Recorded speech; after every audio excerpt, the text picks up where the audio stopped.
Colonel Quasar smugly mocked the weak human soldier named Isaac Baker, openly deriding humans and their puny bodies without claws, scales, or fangs, little realizing that his arrogant peacocking would soon make him the laughingstock of his entire species.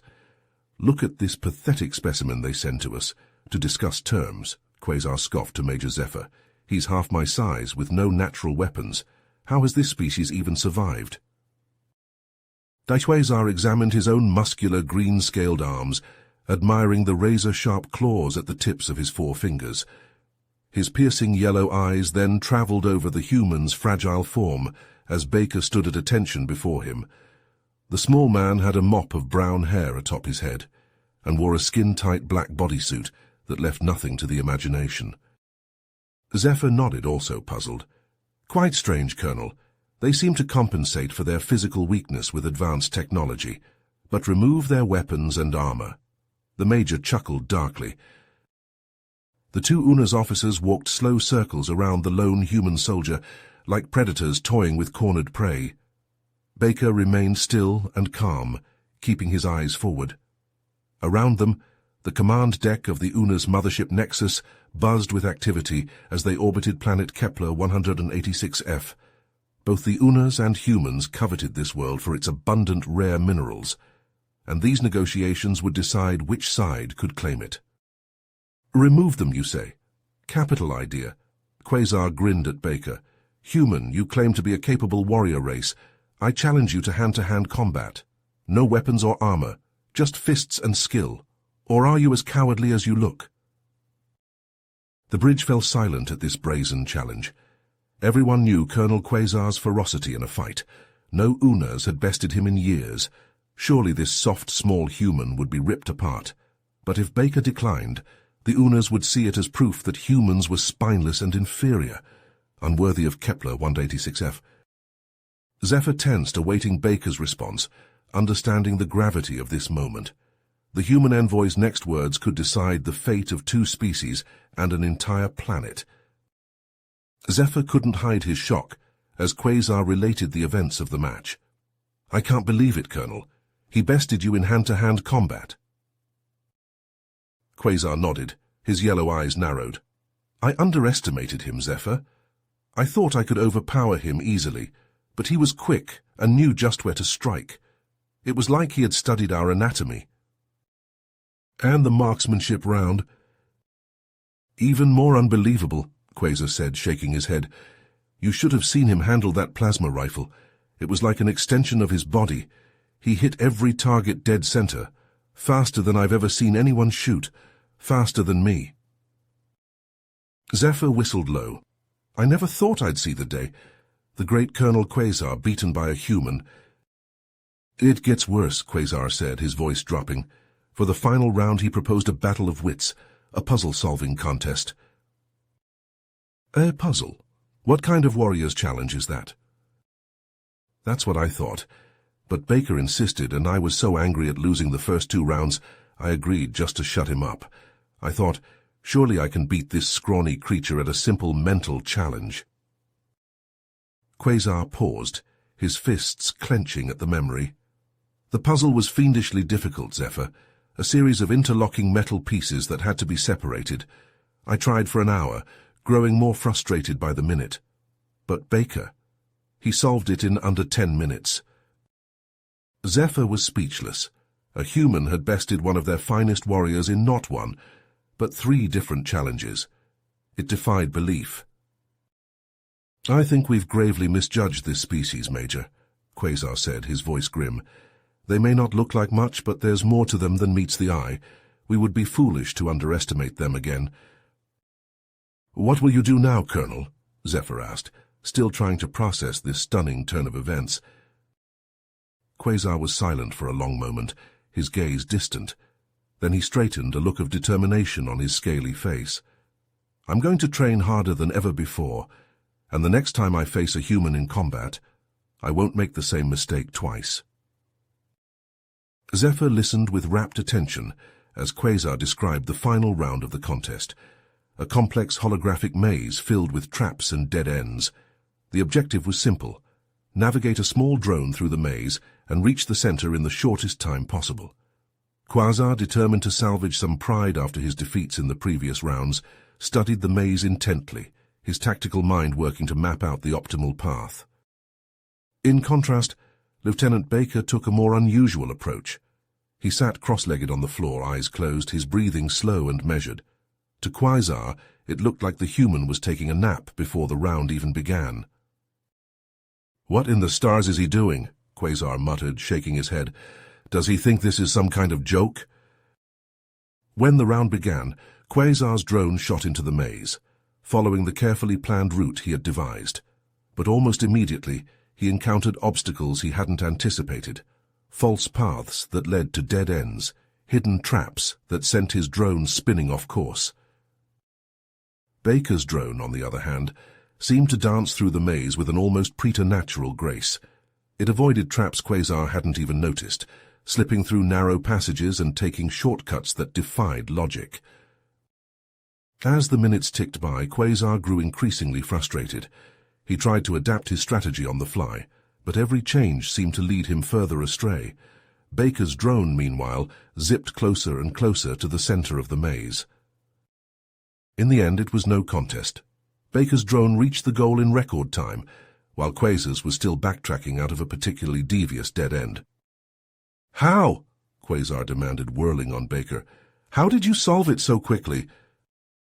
Baker shrugged, a small smile playing on his lips.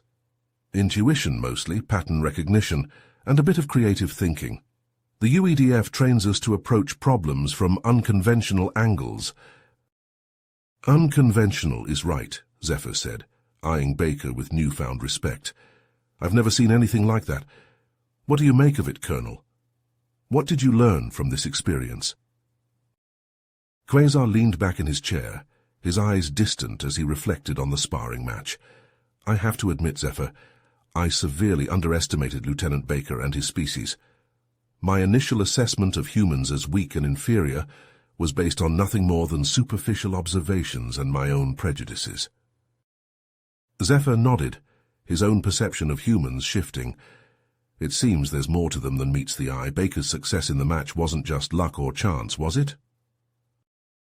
"No, it wasn't," Quasar agreed. "It was a result of his training, his adaptability, and his unique approach to problem-solving. The way he analyzed the maze, the way he used intuition and creative thinking to navigate it. It's clear that the UEDF focuses on developing a wide range of skills and abilities, not just physical strength and combat prowess." Zephyr's eyes widened as he considered the implications. It's no wonder they've been able to survive and thrive, despite their apparent physical limitations. Their true strength lies in their minds and their ability to adapt. Quasar leaned forward, his expression thoughtful. "Exactly, and it makes me wonder what other surprises they might hold. What else can we learn about their history and culture?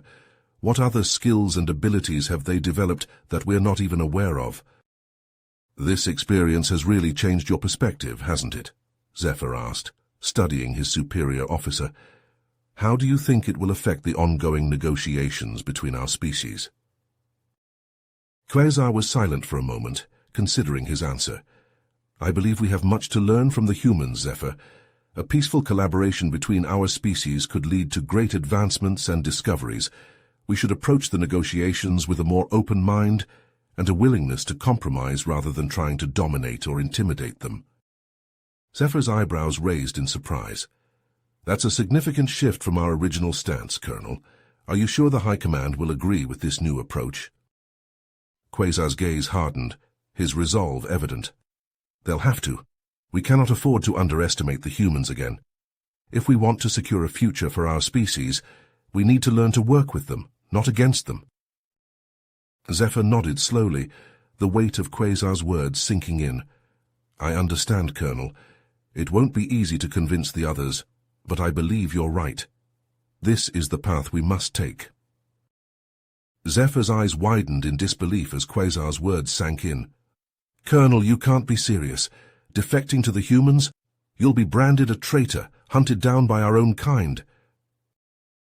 Quasar's gaze remained steady, his resolve unwavering. "I know the risks, Zephyr, but I can't sit back and watch as our people launch an unprovoked attack on the humans.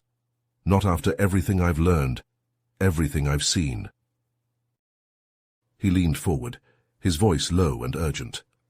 The High Command's decision is wrong, Zephyr. It's driven by greed and fear, not reason or honor. If we go through with this attack, we'll be no better than the savages we claim the humans to be. Zephyr shook his head, his scales rippling with agitation. But to betray your own species, your own military. Quasar, think about what you're doing. I have thought about it, Quasar said, his tone firm, and I've made my decision. I won't be a part of this deception any longer. I won't stand by and watch as innocent lives are lost because of our leader's short-sightedness. He stood, his posture straight and proud. Lieutenant Baker and his people have shown me the true meaning of courage and integrity. They've proven that humans are more than worthy adversaries. They're potential allies, partners in a greater future for both our species. Quasar placed a hand on Zephyr's shoulder, his claws retracted in a gesture of friendship. I'm not asking you to join me, my friend, but I am asking you to understand. This is something I have to do, for the sake of both our peoples. Zephyr was silent for a long moment, his eyes searching Quasar's face. Finally he sighed, his shoulders slumping in resignation. I may not agree with your decision, Colonel, but I respect it. You've always been a Unas of honor, and I know you wouldn't do this lightly. Quasar nodded, a faint smile on his scaly lips. Thank you, Zephyr. Your support means more to me than you know. He turned, his gaze fixed on the stars visible through the command deck's viewports. Somewhere out there, Lieutenant Baker and his people were preparing for a peaceful future, unaware of the looming threat. I have to go, Zephyr, Quasar said, his voice heavy with urgency. Every moment I delay is another chance for the High Command to launch their attack. I need to warn the humans, give them a chance to defend themselves. Zephyr watched as Quasar strode towards the exit, his steps purposeful and determined. What will you do, Colonel? How will you contact the humans without being detected? Quasar paused at the threshold, looking back over his shoulder. I have my ways, Zephyr. Trust me, I'll find a way to reach Lieutenant Baker, and when I do, I'll stand with him and his people, no matter the cost.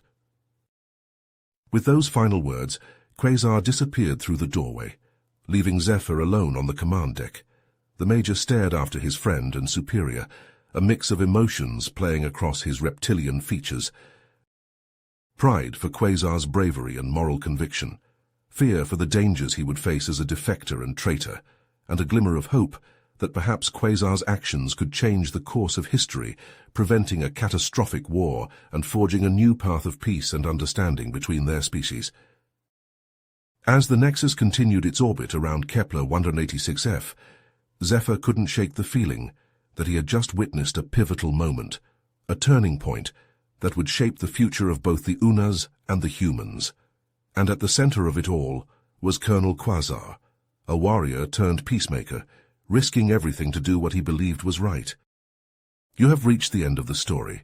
If you enjoyed this story and want to support us, please leave a like and subscribe to our channel, and for every comment that says 88, I will heart every single one of them. Thank you for your time.